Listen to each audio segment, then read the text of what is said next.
ইয়া আইয়ুহাল ইনসান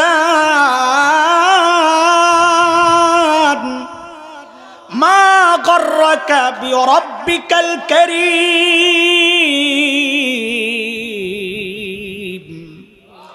ওরে মানুষ, ওই কারীম রবের ব্যাপারে তোরে কে ধোকায় ফেললো? যে চোখ দিয়া তুই গুনাহ করস রে বান্দা, ওই চোখ তোরে নায়ক নায়িকা দেয় নাই, আমি কারীম রব দিছি, না চাইতে দিছি। যে কান দিয়ে তুই গুনাহ করস, ওই কান তোকে গায়ক গায়িকা দেয় নাই, আমি কারীম রব দিছি, তাও না চাইতে দিছি রে।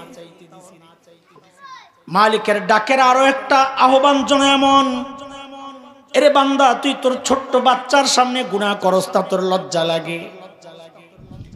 মা বাবার সামনে গুনাহ করস তা তোর লজ্জা লাগে? মুরব্বীদের সামনে গুনাহ করস তা তোর লজ্জা লাগে? আর আমি কারীম রব তোরে ডেকে ডেকে বলছি, আমি তাকায়া রইছি, তোর ছোট্ট বাচ্চা তাকায়া থাকলে তুই গুনাহ করস না, আর আমি বলছি আমি তাকায়া তাকায়া তোরে ডাকতেছি, তাও তুই গুনাহ ছাড়স না। কিরে বান্দা, আমার দাম কি তোর কাছে তোর বাচ্চার চেয়েও কমে গেল? হ্যাঁ, আমার দাম বুঝি তোর কাছে তোর মা বাবার চেয়ে কমে গেল? তো বল ওরা কি দিছে তোরে? হ্যাঁ, যাদের দিকে তাকায় তুই গুনাহ ছাড়স, ওরা কি দিছে তোকে? বল। মা গররাকা বিরাব্বিকাল কারীম, কে তোকে ধোকায় ফেললো তোর কারীম রবের ব্যাপারে? কে কি কার কাছ থেকে তুই কি পাইয়া আমারে ভুলে গেলি? বল। আরে প্রতিনিয়ত মালিক আমাকে আপনাকে ওইভাবে ডাকতে থাকে। কখন? যখন আমরা গুনার দিকে আগাই। মুহতারাম হাজরিন, এই জন্য গুনাহ করার সময় যদি এই চিন্তাটা মাথায় ঢুকানো যায়, আমারে কে দেখতেছেন? আমি কাঁদতেছিলাম, ঠিক উল্টা চিন্তা করে, ঠিক উল্টা চিন্তা। আরে আমার মালিক যদি ঠিক উল্টা প্রশ্নটাই আমারে করেন, তো আমি কি জবাব দিব?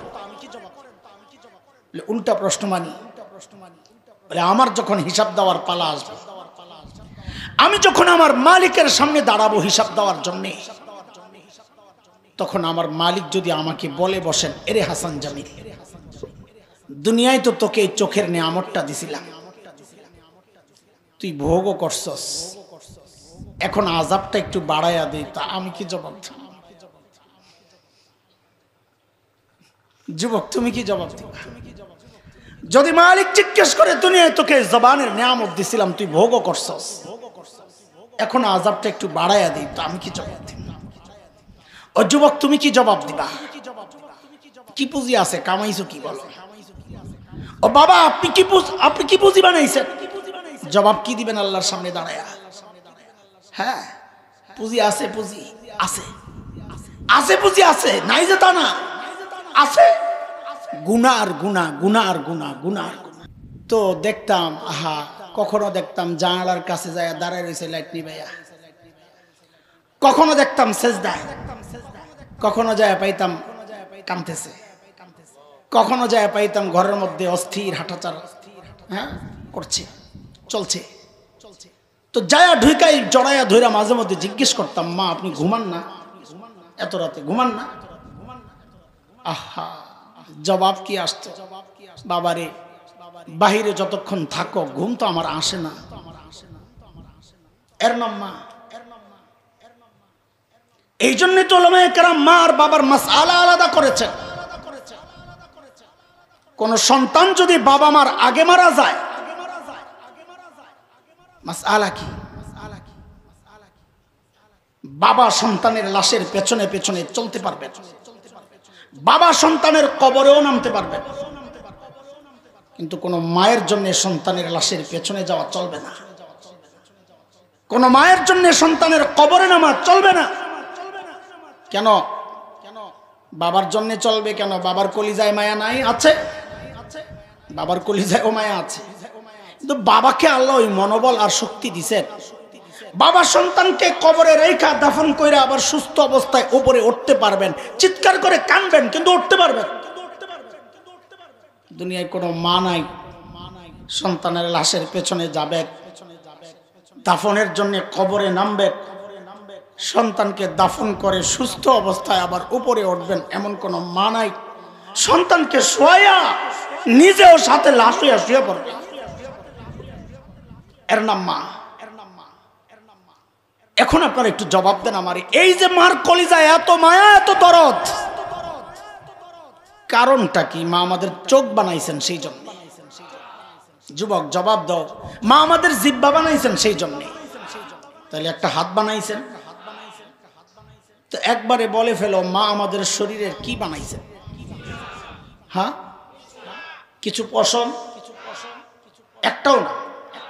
আরে জোরে বলো, আমার মা আমার শরীরের একটা পশমও বানান নাই, কিচ্ছু না। অল্প কয়েকদিন ভাড়াটিয়ার মতো পেটে ধারণ করেছে, হওয়ার পরে লালন করেছে, এই তো। এতটুকুতেই আমার মায়ের কলিজায় এত দরদ, এত মমতা, এত মায়া, এত ভালোবাসা, কিচ্ছু বানান নাই। আরে মা কিচ্ছু বানান নাই, তাতে এত মায়া। তাইলে যে আল্লাহ আমার চোখ বানাইছেন ওই আল্লাহর কত মায়া, যে আল্লাহ আমার কান বানাইছেন ওই আল্লাহর কত মায়া, যে আল্লাহ আমার জবান বানাইছেন ওই আল্লাহর কত মায়া, যে আল্লাহ আমার এত এত নিয়ামত দিয়া বাঁচায়া রাখছেন ওই আল্লাহর কত মায়া। বলে জালিম কত মায়া তুমি দেখো না? তুমি আশপাশে তাকাও, দেখো রবের কত মায়া দেখো। আমি তুমি যখন যুবক দরজা আটকাইয়া ভিতরে গুনাহ করি, জানালা বন্ধ, দরজা বন্ধ, ভেতরে গুনাহ চলছে, আমার রবের কত মায়া।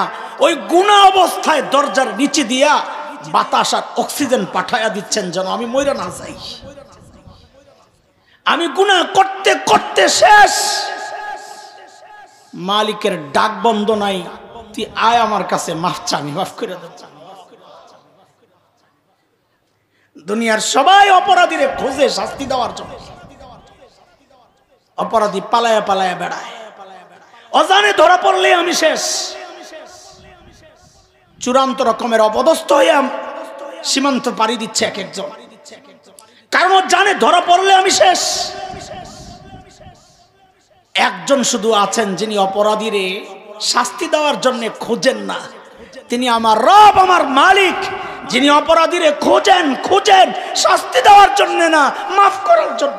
আমাদের আমল নামা গুনার কারণে ফুটা হয়ে রয়েছে, আমল যাই করি ফুটা দিয়ে বের হয়ে যায়। অনেক বেশি আমল করলে ফুটাও বড়, কিন্তু আল্লাহ ওয়ালাদের ভাণ্ড বড়। আমল কম হইল যেহেতু ফুটা নাই, গুনাহ করে না, যাই করে ভরে ভরে ভরে, দেখা যায় মরার সময় সমৃদ্ধ আমল নামা নিয়ে যাইতেছে। আর আমি আপনি এত এত আমল করে গুনাহ করার কারণে, ফুটা থাকার কারণে আমল শূন্য হইয়া কবরে যাইতেছে। এই জন্য বলে বেশি আমল করলে আল্লাহ ওয়ালা হয় না, গুনাহ ছাড়লে আল্লাহ ওয়ালা। এখন আল্লাহ ওয়ালা হইতে রাজি তোমরা ইনশাআল্লাহ? কে কে রাজি একটু দেখতে চাই তো ইনশাআল্লাহ। আল্লাহ তুমি কবুল করো, আল্লাহ সবাইকে, আমি সহ সবাইকে আল্লাহ ওয়ালা বানায় দেন। হাত নামান তারে। মুহতারাম হাজরিন, এটা আমাদের সবারই দিলের চাওয়া, প্রত্যেকটা ইমানদারের দিলের চাওয়া গুনাহ করব না, তারপরও হয়ে যায় না? বলেন, আমি যেখানে জুমা পড়াই সায়েন্স ল্যাব মোড়ে, তো চারোদিকে কলেজ ইউনিভার্সিটি বেষ্টিত। Dhaka university, BUET, Dhaka college, city college, আদর্শ মানে আইডিয়াল কলেজ, আরো প্রাইভেট ইউনিভার্সিটি সব মাঝখানে। তো আবাসিক থাকে যে সমস্ত ছেলেরা, হোস্টেল আছে যেখানে আর কি, অনেকেই আমার পেছনে নামাজ পড়ে, আমার সাথে সম্পর্ক রাখেন। বড় হুজুর মনে করার কারণে না, ছোট হুজুর মনে করেই আমার সাথে সম্পর্ক রাখেন। বড়দের কাছে যাইতে ভয় পায়, আমি ছোট মানুষ, চট করে আসা পড়ে, কাছাকাছি থাকে কি করে আসা পড়ে। এই শব্দটার সাথে মনে হয় আপনারা পরিচিত না। তা আপনাকে দাঁত দেখলাম না যে কি করে আসা পড়ে। একজনে হুমকি দিছে না, চট করে আসা পড়ো, কাছাকাছি আসি চট করে আসা পড়ো। আমরা বলি চট কইরা আইসেন না, চট পইরা আইসেন। চট কি লেখটাও মাটি পড়বো না তো, এই জন্য চট কইরা না, বলেন কি? তো ওরাও আমার কাছে চট করে আয়া পড়ে।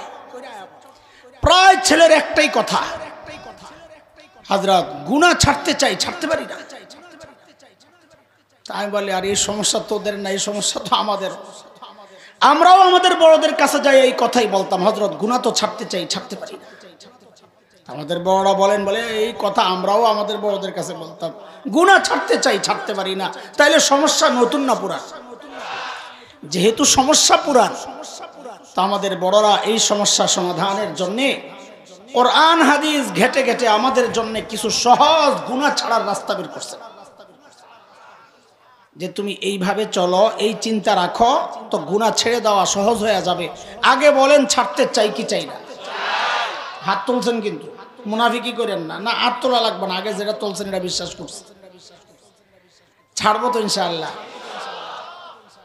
দুইটা বিষয় মানুষকে গুনাহ করতে উৎসাহিত করে, দুইটা বিষয়।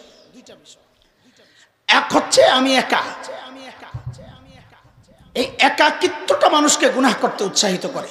কেউ নাই, দেখবেন একা হইলে খালি গুনাহ করতে মন চায়। মোবাইলটা কইরে নেটে ঢুক, দেখি কি কি আছে।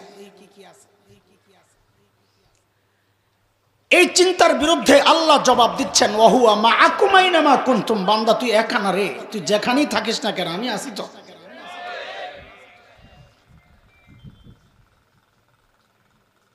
গুনাহ করার সময় যদি মানুষের মাথায় এই জিনিসটা থাকে যে আল্লাহ আছেন।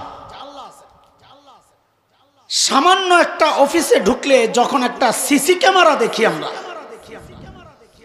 অথবা কোনো ভবনে লেখা থাকে এই ভবনটা সিসি ক্যামেরা দ্বারা নিয়ন্ত্রিত, এই লেখাটা দেখলেই আমাদের চলন, আমাদের বলন, আমাদের সবকিছু নিয়ন্ত্রিত হয়ে যায়।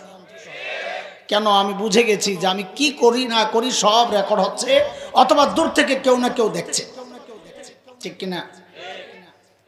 অথচ দেখেন আল্লাহ সুবহানাহু ওয়া তাআলা আমাদের প্রত্যেকের চারপাশে একটা দুইটা না 8টা সিসি ক্যামেরা ফিট করে রাখছে। কয়টা সিসি ক্যামেরা বললাম বোঝানোর জন্য, শরীয়তের ভাষা হচ্ছে সাক্ষী। কি আমাদের চারপাশে কয় সাক্ষী পাহারা দিচ্ছে আমাদেরকে? বলেন কয়টা? আজকে এগুলো মুখস্থ করেন, মুখস্থ করে দিল দিমাগের মধ্যে বসান। চলার সময়, গুনাহ করার সময় খালি মনে করবেন, আরে ওই তো সিসি ক্যামেরা একটা তাকায় রইছে, ওই আরেকটা তাকায় রইছে। বলেন কয় সাক্ষী? কোরআনের সিরিয়াল অনুযায়ী আমি বলছি না, আপনাদের যেন মনে থাকে সেই সিরিয়াল আমি ঠিক করে বলতেছি, নিচের থেকে উঠাইতে চাই। আগে বলেন আবার, সাক্ষী কয়টা? এই সিসি ক্যামেরা ফিট করছেন কে? 1 নম্বর সাক্ষী জমিন। বলেন আল্লাহ বলেন, ইয়াউমা ইযিন তুহাদ্দিসু আখবারাহা বিআন্না রাব্বাকা আওহা লাহা। জমিন আল্লাহর আদালতে সাক্ষী দেবে, আল্লাহ এই আমার উপর দাঁড়ায় দাঁড়ায় আপনার বান্দা গুনাহ করছে, আমি সাক্ষী। জমিনের সাক্ষী থেকে বাঁচার উপায় দুইটা। বলেন, মুখস্থ করেন। বাঁচার উপায় এক, গুনাহ ছেড়ে দাও, তার সাক্ষী দিতে পারবো।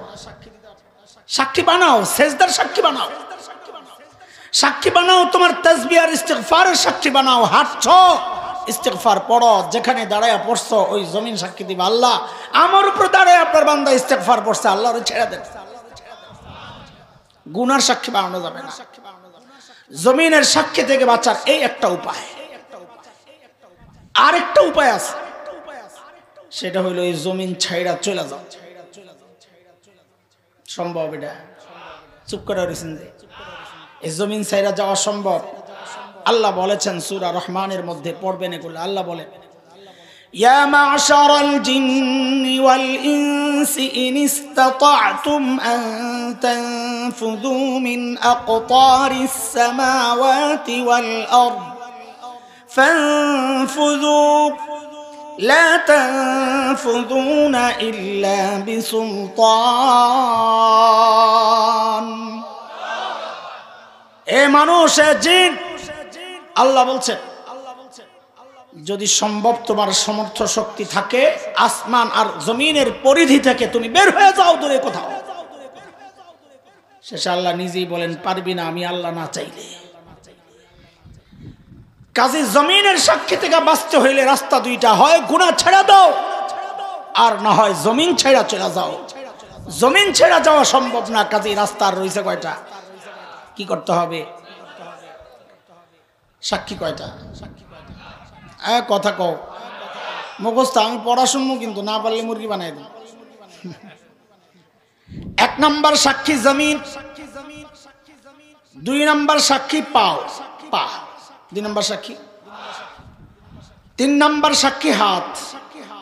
কোরআনের কথা, আমার কথা না, সূরা ইয়াসিনে আল্লাহ বলে আল-ইয়াওমা নাখতিমু আলা আফওয়াহিহিম ওয়া তুকাল্লিমুনা আইদিহিম ওয়া তুকাল্লিমুনা আইদিহিম ওয়া তাশহাদু আরজুলুহুম বিমা কানু ইয়াকসিবুন।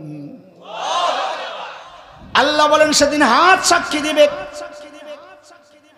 জবান বন্ধ, হাত কথা বলবে আল্লাহ এই হাত দিয়া আপনার বান্দা আমারে দিয়া গুনাহ করাইছে মালিক। পাও কথা বলবে, পাও আল্লাহ আমি হেঁটে হেঁটে যায় গুনাহ করছি, আল্লাহ আমি সাক্ষী। কয় সাক্ষী রে? মোট সাক্ষী কয়টা? 1 নাম্বার, 2 নাম্বার, 3 নাম্বার, 4 নাম্বার সাক্ষী কান, বলেন 5 নাম্বার সাক্ষী চোখ, 6 নাম্বার সাক্ষী চামড়া, আবার বলেন 4 নাম্বার, 5 নাম্বার, 6 নাম্বার, কথা কার? আল্লাহ বলেছেন সূরা হামিম আস-সাজদা, মালিক বলেন হাত্তা ইযা মা জাউহা শাহিদা আলাইহিম সামউহুম ওয়া আবসারুহুম ওয়া জুলুদুহুম বিমা কানু ইয়ামালুন।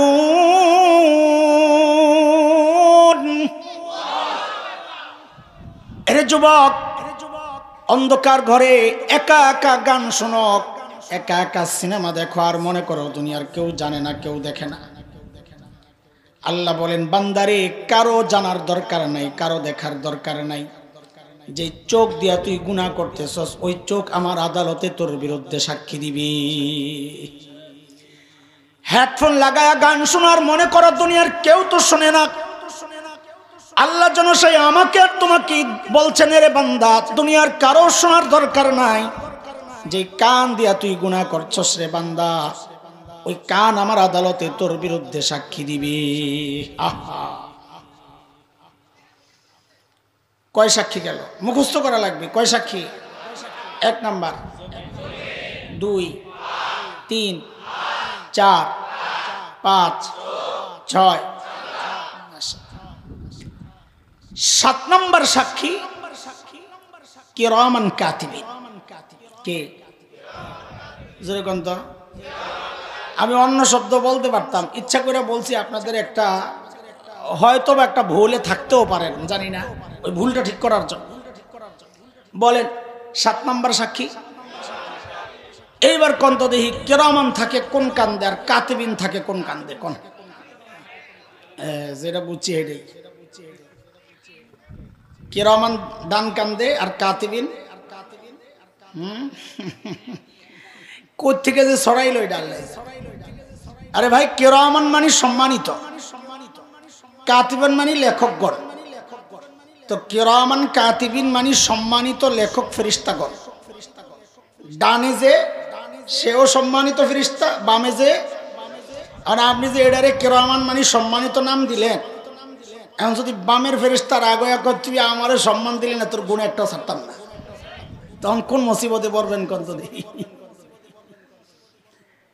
বলেন ডানের ফেরেশতাও কিরামান কাতিবিন, বামেরটাও, সবাই সম্মানিত, আল্লাহ তাদেরকে বানাইছেন, তারা সম্মানিত। ফেরেশতারাও লেখে, কোরআনের কথা সূরা ইনফিতার আম্মা পারা, ওয়া ইন্না আলাইকুম লাহাফিজিন কিরামান কাতিবিন ইয়ালামুনা মা তাফআলুন। ফেরেশতারা সব লেখে, সব জানে, কি করি না করি, কই যাইবা বাঁচার উপায় নাই। কয় সাক্ষী গেল, কিন্তু ৮ নাম্বার সাক্ষীটা হইল আসল সাক্ষী। ৮ নাম্বার সাক্ষী, আসল সাক্ষীটা কোরআনের কথা না, হাদিসেরও কথা না, কিন্তু এই সাক্ষী বলার সময় আল্লাহর বলার ঢংটা দেখে আমি বুঝছি যে এটা আসল সাক্ষী। কারণ সবগুলো সাক্ষীর ব্যাপারে বলার সময় আল্লাহর বলার ধরন ছিল একরকম, কিন্তু যেই দেখলাম এই ৮ নম্বর সাক্ষী আসলো, দেখলাম আল্লাহর বলার ঢং পাল্টায় গেছে, আল্লাহ কেমন জানি একটু কঠিন হয়ে গেছে। আপনারাও শুনেন, দেখেন আল্লাহ বলেন ৮ নম্বর সাক্ষী, ওয়াউদিআল কিতাব ফাতারাল মুজরিমিনা মুশফিকিনা মিম্মা ফীহি।